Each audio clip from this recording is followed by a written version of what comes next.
การแข่งขันกีฬายิ่งนาเก๊กในงานมหกรรมกีฬาแห่งชาติครั้งที่ 12 ที่นครหลวงเวียงจันทน์เป็นเจ้าภาพได้เปิดการแข่งขันขึ้นในวันที่ 12 พฤศจิกายน 2025 ที่สถาบันกีฬากายกรรม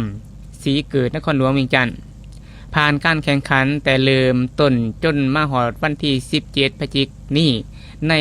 12 รายการทัพนักกีฬานาเก๊กแขวงอัตตปือสามารถผ่านเข้าหอบชิงเหรียญคำเก่ารายการตกหอบ 3 รายการ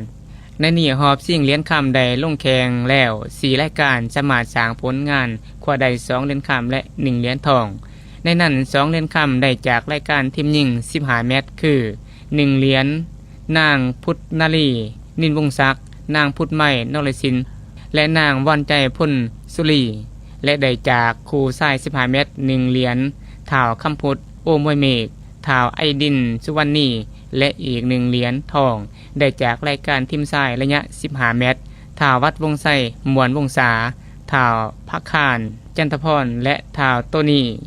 เมียงละวันร่วม 3 เหรียญยังอีกหารายการที่จะสืบต่อการแข่งขันอีกต่อไป